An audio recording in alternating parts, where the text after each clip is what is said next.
There are sections of Chicago the guidebooks don't refer to. You can't blame them, really. The guidebook's function is to sell the glamour and excitement of our windy city, and whichever way you dress it up, old age is neither glamorous nor exciting. Roosevelt Heights used to be a plush neighborhood, but the plush neighbors moved uptown, leaving the old people. And old people don't move easily. They become set in their surroundings. Their friends live next door. They've been going to the same store for 25 years. And probably most important of all, they can't afford to relocate, even if they wanted to. The battle of fixed income versus galloping inflation never ends. But even inflation took a backseat here in Roosevelt Heights, as a far greater fear overtook the residents, a terror which effectively dwarfed everything else.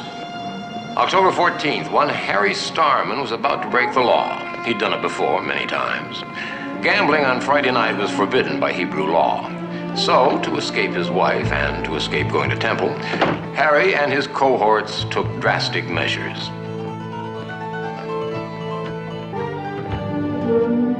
There were other residents of Roosevelt Heights. The locals had tried to get rid of them a couple of times, but what with the fact that the garbage collection wasn't as efficient as it could have been, they just hadn't been too successful.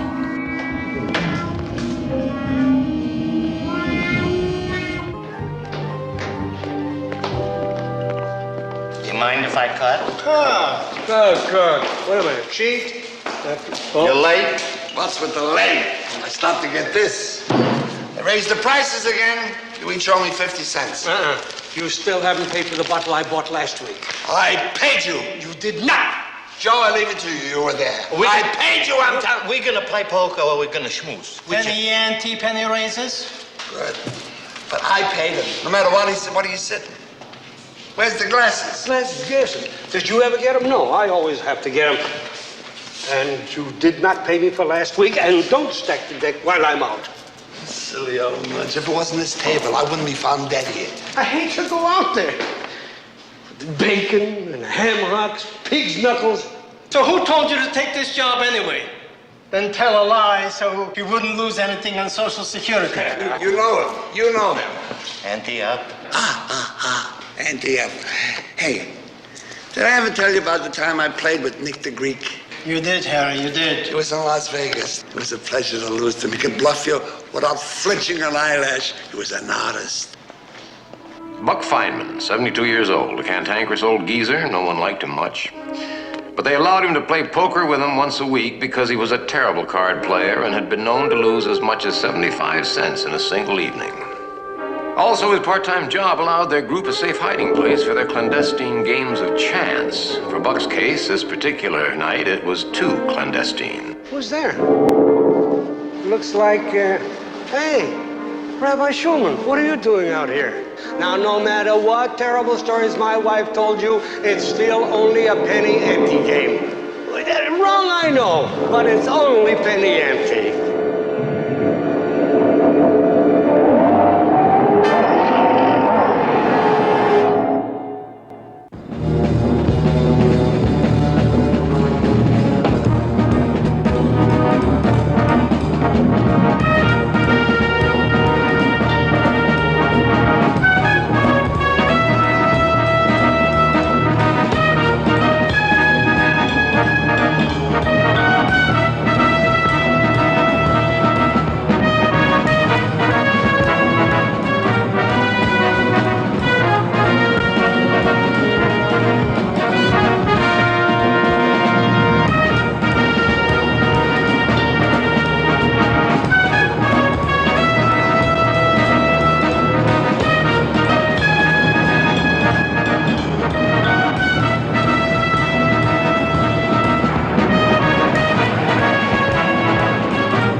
Dropping dead wouldn't get me to cross the road. But things were pretty quiet that week, and there was something in the report that I'd picked up over my police radio that didn't sound strictly kosher.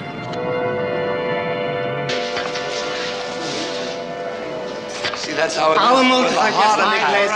Yes, let me show you. Please, one at a time. One at a time. Why should we have to live with such tourists? I'm sorry, but I don't understand Yiddish. Tourists! Hey, grief and happiness, don't you understand? What happened? Old guy croaked. have a nice choice of words. You expect to escape old age? Okay, an old guy passed on. Passed on. What did he pass on of? No, it was old age, boredom. Old age, boredom. Wait a minute. Who are you?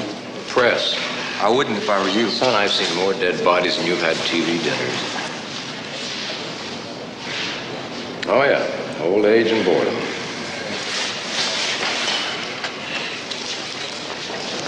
How'd it happen? Well, apart from the old people, the other tenants in this area are rats. And rats do get hungry. Rats. Anything else you want to know? No, Of course. You take care, okay? If only we didn't send him out for the glasses. I really liked him.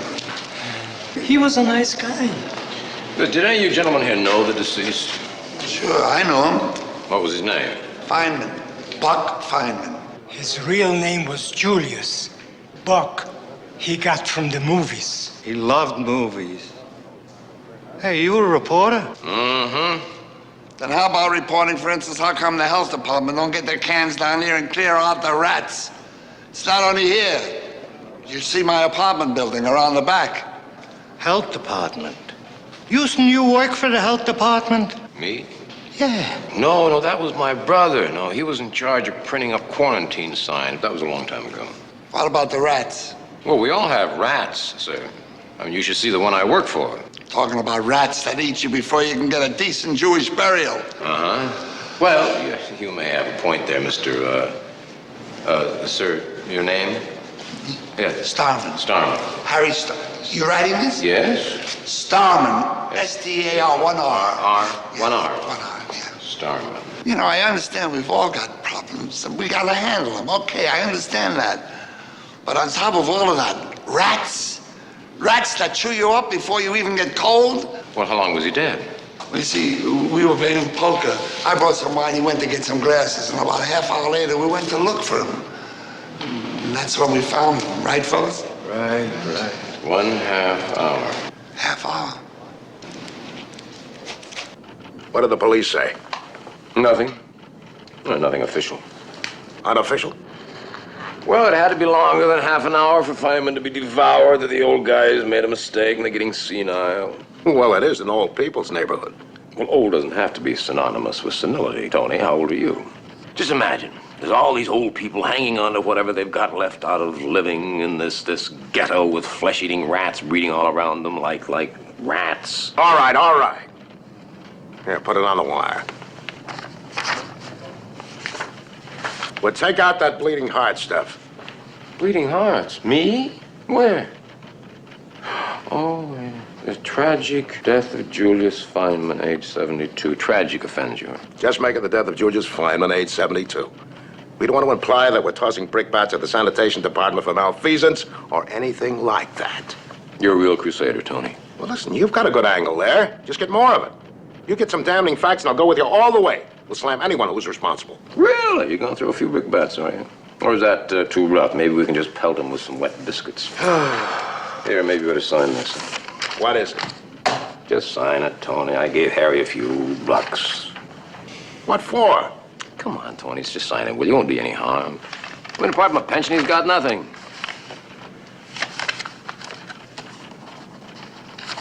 Thanks very much, Tony. You're Richard the Lion-Hearted, Patrick, Henry, and St. Teresa, all stuffed into one big pinstripe suit. Matty, send up a corned beef sandwich, Lee, and a bottle of cream soda. And fresh pickles this time.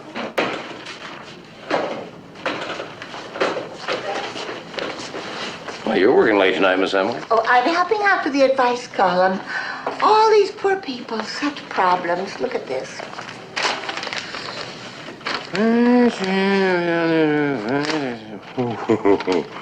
All those women hanging around him. I should have such a problem. What are you going to tell him? Well, I hoped you'd come up with a suggestion. Me? Okay. You tell him to get his doctor to prescribe a massive course of hormone treatments. And him 73 years old. Is this your story? Yeah, uh-huh. Well, may I read it? Yeah, sure. Not going to help you with that stuff, though. Oh, well, I'll let you in on a little secret. I just took this job as a stepping stone to what I really want to do. Which is what? I'm writing a novel, a detective novel. Well, good for you. I needed experience of life. I was becoming insulated in that little place of mine. And anyway, down here I get to use the typewriters and the paper's free. Well, that's a very good attitude for a professional writer. Madam Emily. Good night.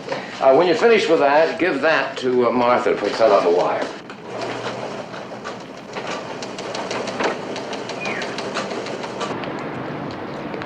If Vincenzo was going to give me a feature series on Roosevelt Heights, I'd need more background, lots more. But right now, I'd had enough. I was tired and I wanted to go home. Maybe if I'd done my job properly and gone back to Roosevelt Heights that evening, the Goldsteins would still be alive. I didn't understand it. What? The movie. What's to understand movies nowadays? They take their clothes off. That's all that matters. Jeanette MacDonald and Nelson Eddy, they never took their clothes off. Neither did we, really. We never left the lights on, either. Now that I come to think of it, what would it have hurt? Come on, Miriam. Well, what would it have hurt? All that running in and out of the bathroom, putting on our pajamas, all that ceremony. Oh, Saul, what were we so ashamed of? Come on, Miriam. Saul, where are you going? Taking the shortcut. I don't want to. What's what I don't want to? We always take the shortcut through the alley. Now, that was before Mr. Feynman died. So what is that supposed to mean? Buck Feynman is going to pounce on you fresh from the grave? You know what I'm talking about. Mr. Feynman, God rest his soul, he didn't just die. He was killed by the same wicked person that's doing that all over the neighborhood. Those are just kids, Miriam. Just kids. Kids don't go around killing people. All right, Mr. Wise Guy, so what did kill Mr. Feynman? He died. He was pushing 80. He was entitled. I am not going to take the shortcut. Okay, so the cocoa will be ready on the stove when you come home.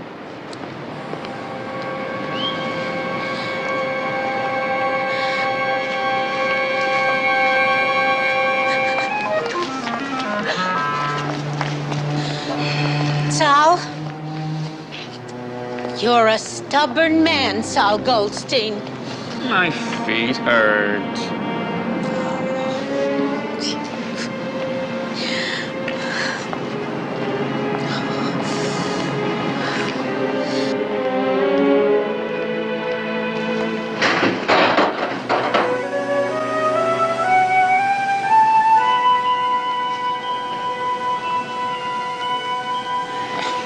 It's nothing. Come on.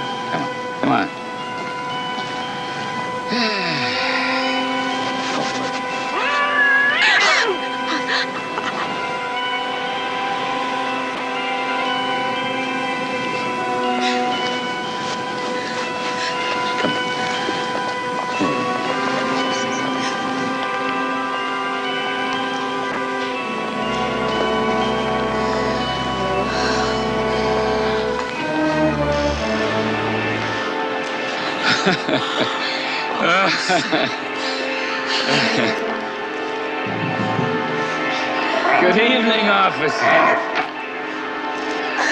Sal, I was so silly.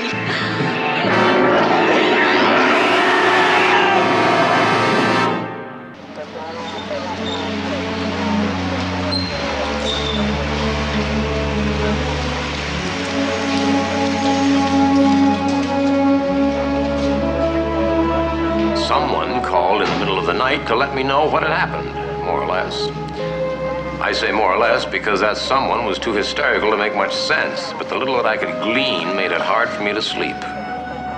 Who croaked this time? Beat it, I'm busy. Just a name? Come on. Goldstein, Mr. and Mrs. Mr. and Mrs. Chewed up like the rest of them? I'm not a quiz show host. For one thing, they make better money than I do. Better jokes, too.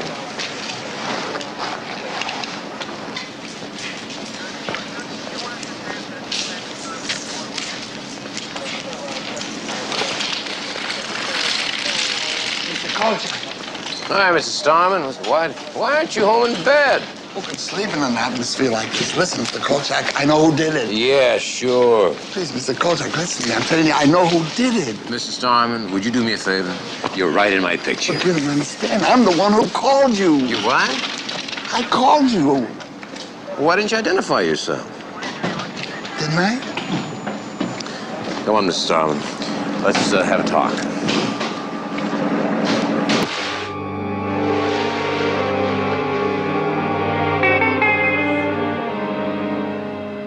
He lives there. It's his restaurant. Who? The man who murdered the Goldsteins, the Hindu. Why would he want to kill the Goldsteins? He's a Nazi, that's why. Harry, excuse me, but you usually don't find Hindu Nazis in any great number. Look, the Goldsteins were Jewish, right? Yeah, well, this is a Jewish neighborhood, Harry. Sure it is. That's why he chalks up those swastikas all over the place. Well, how do you know it's him, Harry? Look, he moved in here a couple of months ago, just after the rats chewed up old Mrs. Resnick, and that's when the swastika started to appear. I mean, Mr. Kolchak, what sort of a nut opens an Indian restaurant in a Jewish neighborhood? Me, personally, I'm not too crazy about kosher chutney. Do you mind? Yeah, well, you got a point there. Sure, he's up to something bad. I saw him the other night.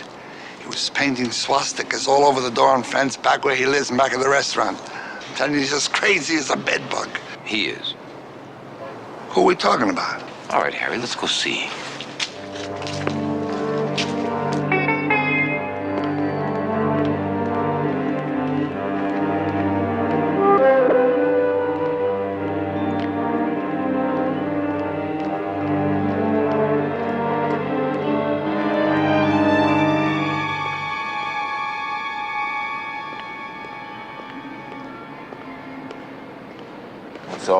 So? You'll see. You'll see. Yeah? Huh? Well? Here? Yeah? Okay.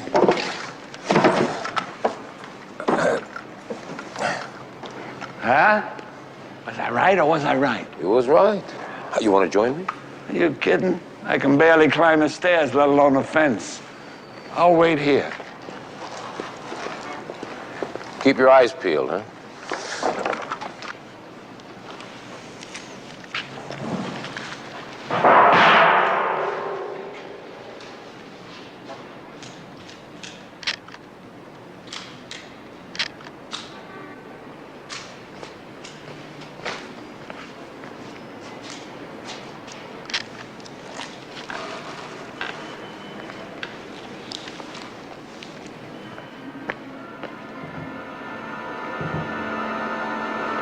Hey, Mr. Kolchak, how did you get around there? Not around there, I'm around here.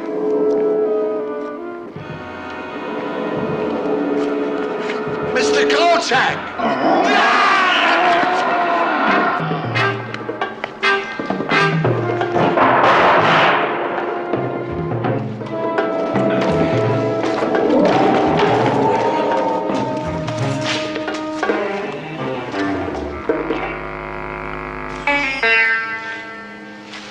Rakshasa.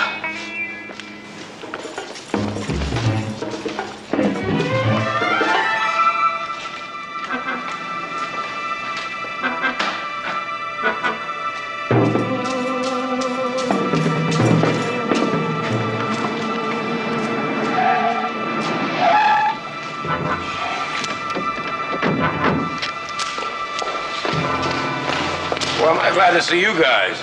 I bet you are.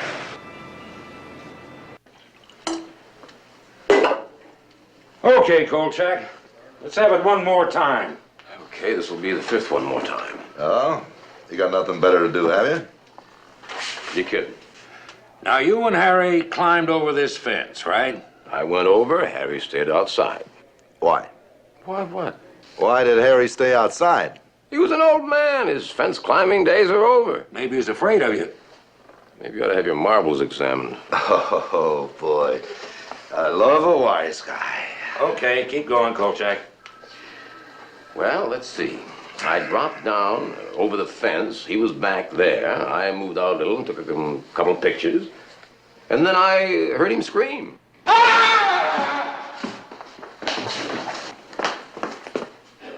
What's going on here? Police business, that's what. Are you up to it again, Prodman? Weren't you reprimanded for getting a little rough a few years ago? Oh, me? You all right, Carl? He was just giving testimony. Tell him, Kolchak. No, that's right, Tony. No, just like the officer says. I'm surprised at you guys. Surprised and very disappointed. Am I out, Tony? Yes, you're out. Now, let's see here. You are Prodman? And you're a new face around here. What's your name? Come on. What's your name? Thomas. Thomas. Thank you very much. Reading between the lines of all the police hassling, their message came through. Poor Harry had died of natural causes and then been stripped of his flesh by rats. That theory had been passable in the case of McFeynman, specious in the case of the Goldsteins, and now in the case of Harry Starman, just too hard to swallow. After all, I had been there. I knew that Harry had been devoured in the short time it takes me to click off a couple of snapshots. Mr. Grievous! Frank, you remember me, Carl Kolchak, INS? INS, you fumigated our offices last January for roaches. Oh, yes, I remember you.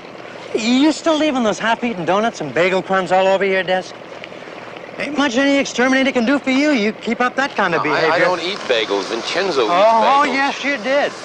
Listen, is it something I can do to help you? Quickly, I don't even have time to break for lunch. Yeah, okay, now, your typical urban rat. How long does it take a pack of them to destroy a good-sized carcass of beef? Oh, I've worked in some of your big packing houses. Yeah. Sometimes a pack of brown rats will strip a whole beef carcass in 12 minutes flat. 12 minutes.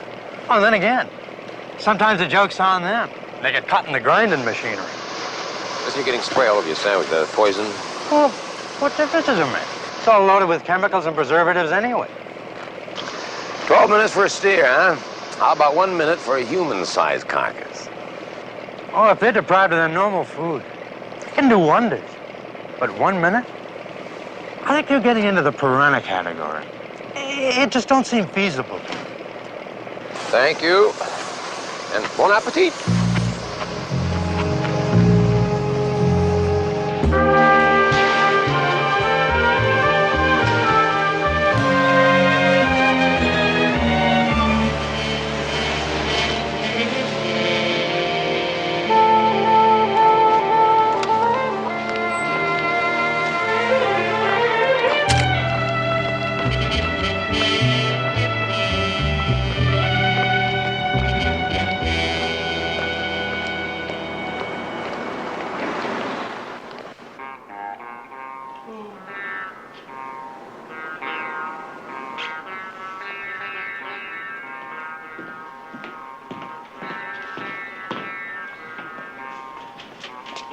There you go, Sahib.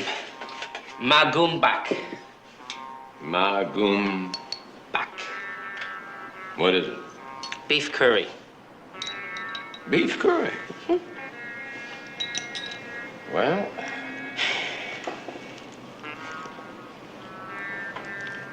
yes, it looks like curry, but I don't see much beef.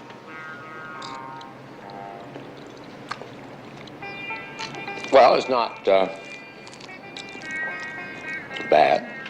Wait till it starts doing the flaming sword dance in your colon. Shalom. Sit down. You get many customers in here? Are you kidding? In this neighborhood, if it's not chicken soup and matzo balls, forget it. That's what I heard. That's strange, him opening a place like this. It's crazy. But he's like that. Let me tell you something. I saw him talking to one of these old neighborhood guys, right? You know what he asks? He asks, does the old guy ever see any of his friends or relatives hanging around at night? Well, the old guy tells him all his friends and relatives are dead. So do you know what the boss says? The boss says it doesn't make any difference if they're dead or not. Does he see them? Now, that's crazy, right? Is he at home? He's never home. If you saw where he lived, you wouldn't ask why. You ever hear your boss talk about something like a rakusha, rakaka, raka, something? Uh-uh. The only thing he's ever talked to me about is to wash my hands before I serve the food to people. Well, that's considerate. Why? Why all the questions? Well, I've only got one more, really. Where's the bathroom? The curry's getting to you already, huh? It's out back, Sahib. Out back?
कुछ करना नहीं सकता अफसोस अफसोस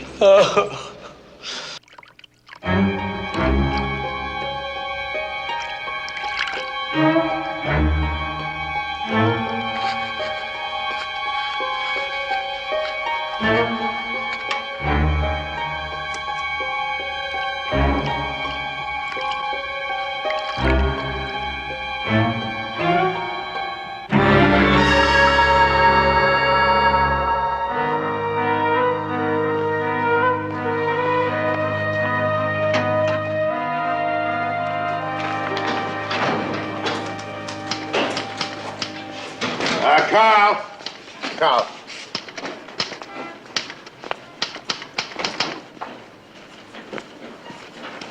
Yeah? Carl, just recently you were making some big noises about a series on the plight of the old folks down at Roosevelt Heights. Huh? I haven't seen one written word about it yet. Oh, I was down there tonight, Tony. No, something very weird is going on. It's coming together very oddly. You're Tony. dripping on my desk. Well, oh, yes. Well, look here, see?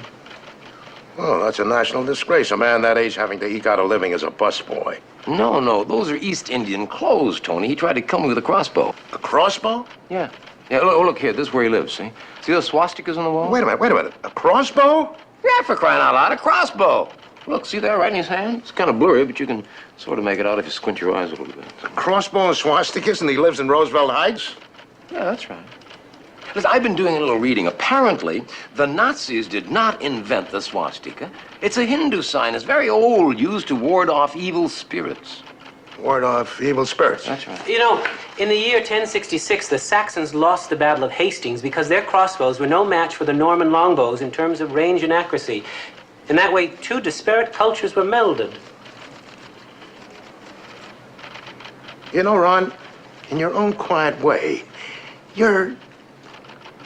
Well, thank you. Thank you very much, Ron.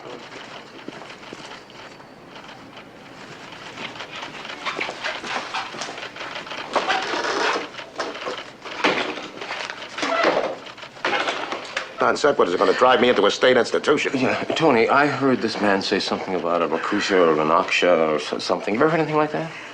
No, and I don't really care, Carl. I'm just going to finish some work and then I'm going home. Suddenly I'm very tired. Very tired. You're dripping on my desk again. Oh. Indian swastikas, Norman conquest. Am I supposed to see God's design in all this?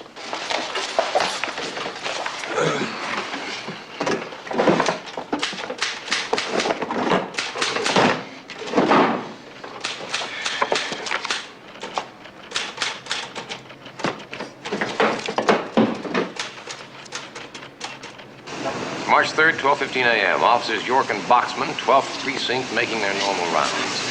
They'd been told to keep an extra lookout since the events of the past couple of days. It would have been better for them if they hadn't. Oh, what's the time? It's only 2:30. It's gonna be another long night. Well, let's roll.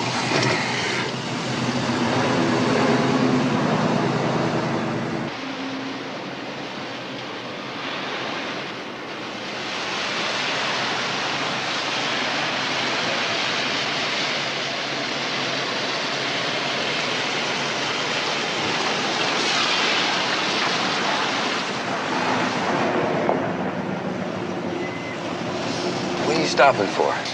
Well, I saw somebody run into that alley. Where? Down there? Yeah. I don't see a thing. Could have sworn I saw something. All right, you win. I'll take a look.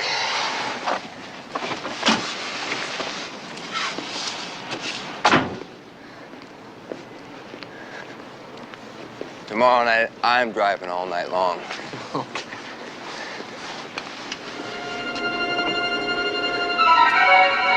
Hey!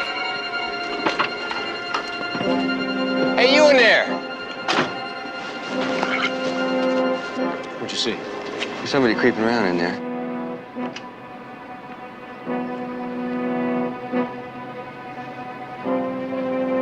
Sergeant DeVito, I thought he was in the hospital. Mom? What did you say? That's my mom out there. What do you mean, your mother? That's Sergeant DeVito.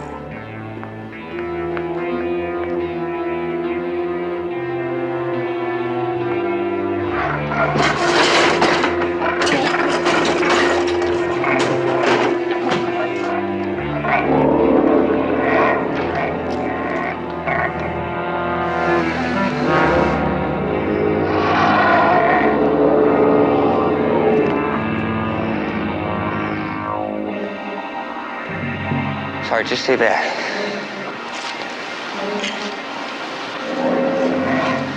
Sorry, just stay back. Don't come down. Don't come any closer. Sorry, don't come any closer.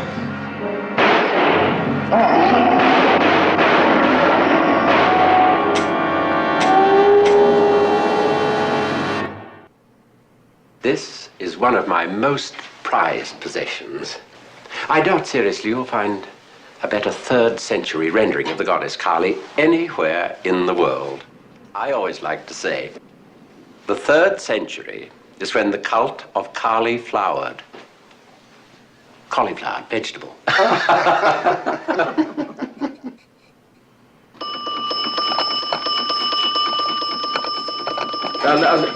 I'll be with you straight away.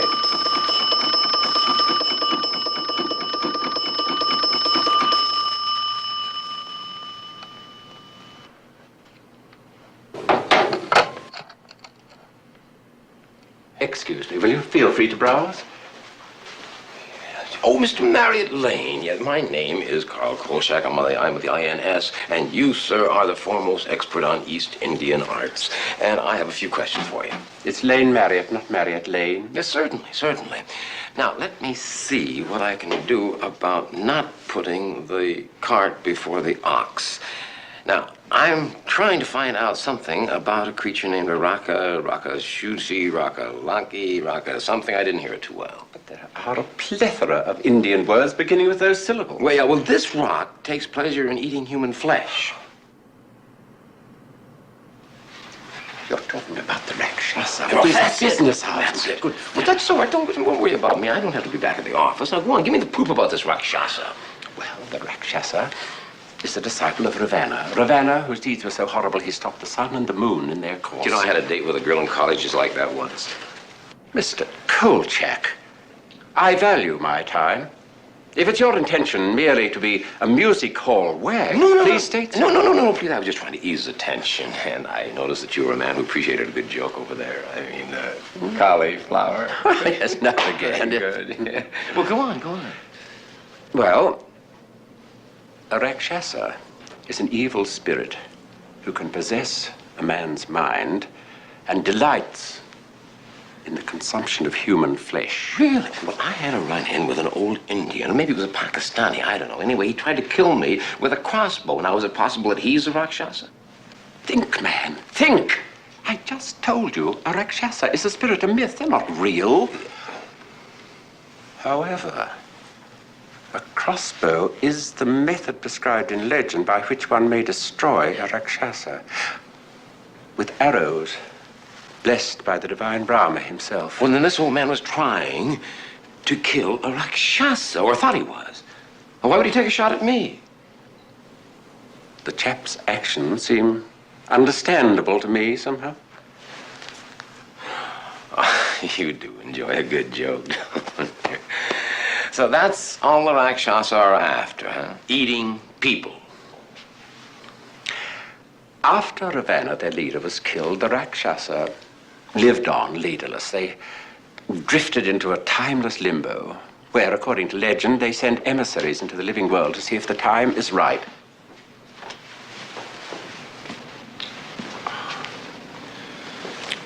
To see if the time is ripe for their reappearance on the face of the earth. When is that? When the world has slipped to the edge of the abyss. Mistrust, decadence, moral decline. I see. In other words, they might be getting their marching orders right now. Now, you really must excuse me. Yes. Well, I'll just hang around here. Say, my boss might like this as a paperweight. How much you getting for it? $3,750. Oh. Well, come to think of it, he's got a sentimental attachment to one he's got now. It's a little round ball at a little cottage inside. If you shake it up and snow falls on it, you know. Did you ever see Citizen Kane? Yes! Yes. Take a look at that hanging over there. You may find it of use. Thank you. Ah, yes. I remember her well.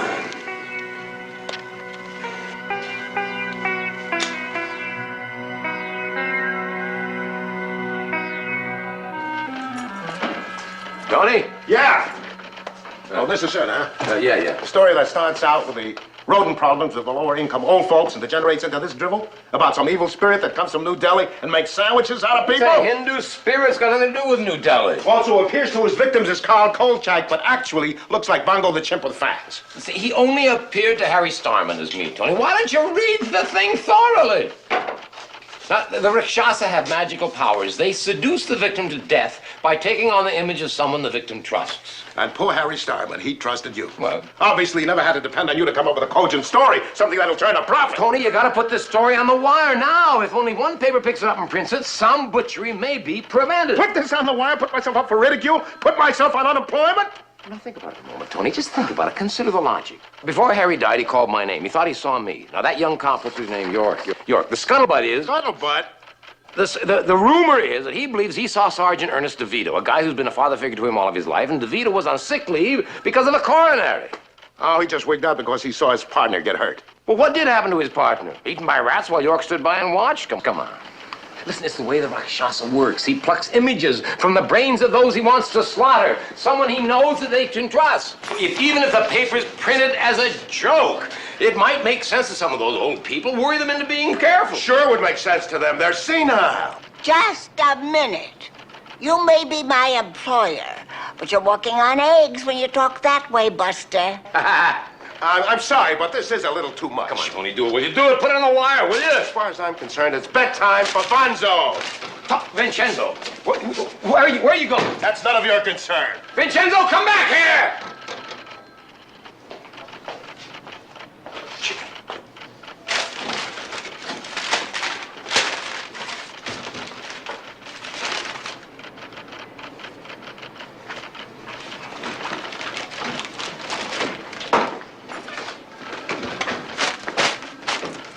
That's where I get all my stories. All I've been able to get out of him is that he's going to the doctor for some shots. Mm-hmm. Yeah, well, I'd like to give him a shot in the head. That's what I'd like to do. Ah!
Great Brahma, creator of all creatures, to you I commend my unworthy soul. Sir?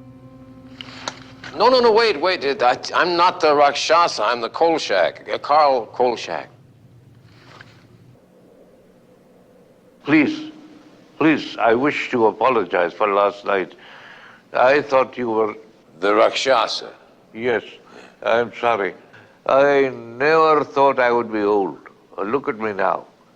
My eyes don't serve me, my hands betray me, and my courage is as shaky as my body. That is why I fired at you. You're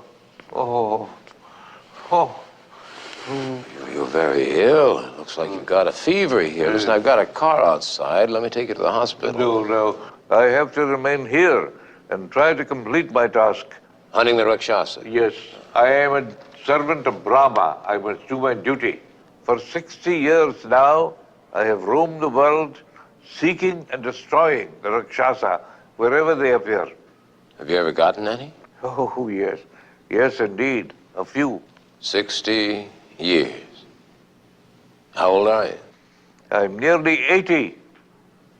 And I'm afraid I've destroyed my last Rakshasa. All I can hope for is to pass on arrows to another of my kind. Here in Chicago? To combat the Rakshasa, one must be clear of mind, but most of all, honest and brave. Perhaps you. You best go home. You need a doctor. I'll bring my car. No. Please go home. It is dangerous here for you. The Rakshasa knows I'm helpless. I can sense him lurking nearby, waiting to strike. Like the spineless cowards they all are. Easy, Pop. Easy now. I'll find a way to take care of you. Please, remove yourself from here. And take these with you, should you have to defend yourself. Please. But, No, take them. They're blessed. Don't let yourself be fooled. He will present himself to you as someone you know and trust. But you must shoot. Shoot, or your flesh will be ripped apart. I got one problem, Pop. There isn't anyone that I trust. Don't be fooled. His power is that he can find a person and deceive you. Go home. Don't come back. You'll be ripped as if by mad dogs. Oh.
Stop. Don't you come nearer.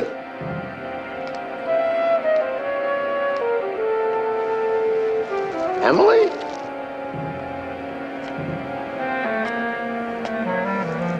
Emily, what are you doing here?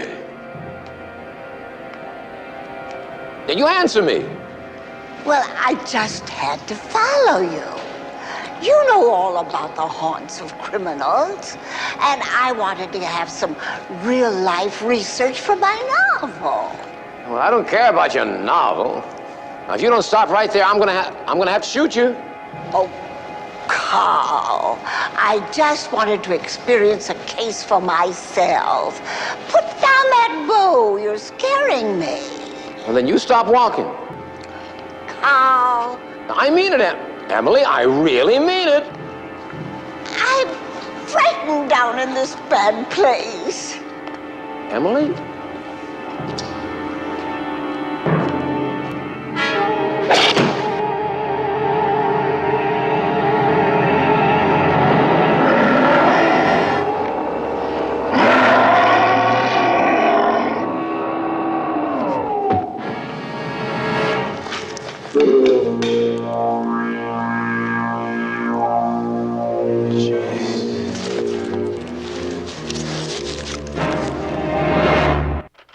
I'd like to have told Miss Emily that the Rakshasa appeared to me as her. According to the legend, it meant that I trusted her.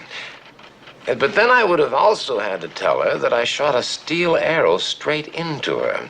I don't think she would have appreciated that. But in the final analysis, what's the difference? As long as we all trust each other, why should anyone's feelings be bruised? Why, Miss Emily, you look absolutely gorgeous. Thank you. I have an appointment. Really? Business or pleasure? Business. Miss Cowles. Oh, I'm Mr. Cartwright. Oh, Mr. Cartwright.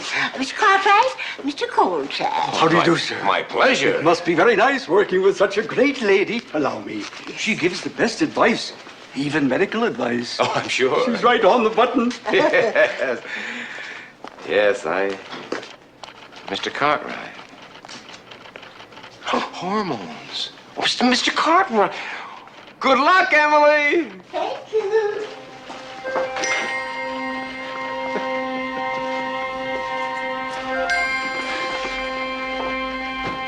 Let's see, where was I? Yes. And if you happen to be walking along a lonely country road one night and you see your favorite aunt coming toward you, good luck to you, too.